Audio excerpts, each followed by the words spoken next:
ओवैसी की ठोर और मीरठ के गली कूचों में गरीबों मजलूमों के दरमियान में चलकर उन नौजवानों से हाथ मिला रहा है, तो किठौर में किसी एक मां ने मुझे अपने करीब बुलाकर मेरे सर पर हाथ रखकर कहा कि बेटा तेरे अल्लाह तेरी हिफाजत करेगा। शायद उसी मां की दुआ मुझे इन गोलियों से बचा गई। हमको पार्लियामेंट में हमने खड़े होकर परवरदिगार की जात पर तवक्कल करके हमने कहा कि हम जेड कैटेगरी नहीं लेंगे।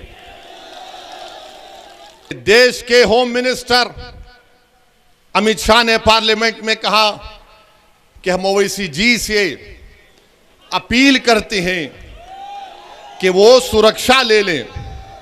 हम देश के होम मिनिस्टर से ये अपील करते हैं कि असदुद्दीन ओवैसी की जान की कीमत वो जो उत्तर प्रदेश के CAA के प्रोटेस्ट में 22 लोग मारे गए उनसे बढ़ के नहीं है। असदुद्दीन ओवैसी की जान की कीमत पीलू से बढ़कर नहीं है, रगबर से बढ़कर नहीं है, अखलाक से बढ़कर नहीं है, ना वो बदायूं का बच्चा जो अब तक अपनी मां जिसके लिए रो रही है उसकी जिंदगी से बढ़कर है। अगर आप सेफ रहेंगे, दलित, अति पिछड़ा, कमजोर सब लोग सुरक्षित रहेंगे तो ओवैसी सेफ रहेगा। आप मुझे सिक्योरिटी मत दो। सुनो, अरे तुम जिंदा रहोगे, तुम जिंदा ही रहोगे इंशाअल्लाह ताला। हमको सिक्योरिटी दे का फायदा नहीं है। मैं जब MLA बना 1994 में, 99 में चार मीनार की आवाम को लाखों सलाम, उन्होंने हमको विधायक बनाया। हम हर साल लिख कर देते हैं तेलंगाना की हुकूमत को कि हमको नहीं चाहिए। मैं पसंद नहीं करता कि लोग बंदूक लेकर मेरे साथ फिरें। मैं घुटन की जिंदगी नहीं गुजार सकता। मैं घुटन की जिंदगी नहीं गुजार सकता। मैं आजाद पंछी की तरह अपनी जिंदगी गुजारना चाहता हूं।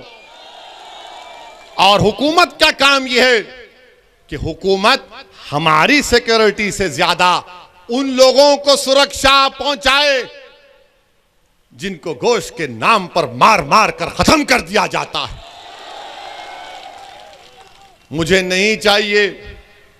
मैं अमित शाह को, हमारे होम मिनिस्टर का, उनके इस अल्फाज का शुक्रिया अदा करता हूं, मगर मैं ये कहना चाह रहा हूं मोदी सरकार से कि आप मुझे जेड कैटेगरी नहीं, मुझे A कैटेगरी का शहरी बनाइए, हम सब बराबर हो जाएं।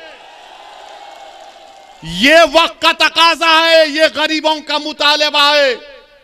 गरीब ये देखना चाह रहा है कि अगर ओवैसी पिंजरे में बंद हो गया तो फिर कौन मेरी आवाज को उठाएगा।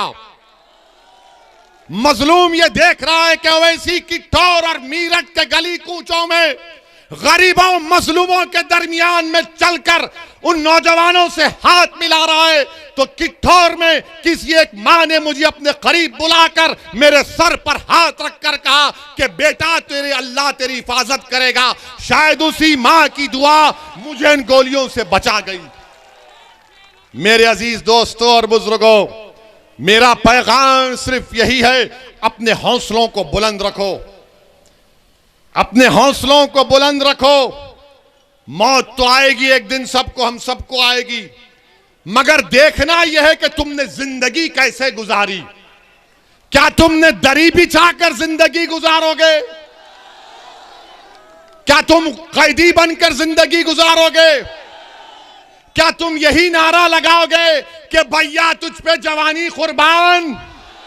मैं तो ये नहीं कह रहा हूं कि मुझ पर कुर्बान हो जाओ, बल्कि मैं ये कह रहा हूं कि ओवैसी जनता पर अपने आप को कुर्बान करने के लिए आया। आप पर कुर्बान हो जाऊंगा, लड़ता रहूंगा, मगर इन गोलियों से हम नहीं डरेंगे। मौत तो आएगी। कौन सा भारत बना रहे हैं देख लो। वो भारत जिसको नेताजी सुभाष चंद्र बोस, वो भारत जिसको गांधी, नेहरू, मौलाना आजाद, जौहर बरदरान, वो भारत जिसको अल्लामा फजल खैराबादी ने बनाया, वो भारत जिसको रेशमी रुमाल की तहरीक ने उलमाओं ने बनाने का ख्वाब देखा, वो मोहब्बत का भारत है। अगर मोहब्बत को आम करना है तो नफरत को मिटाना पड़ेगा। मोहब्बत को कामयाब करना है तो डर को करीब आने नहीं देना पड़ेगा। अगर मोहब्बत को कामयाब करना है तो यकीन पैदा करो।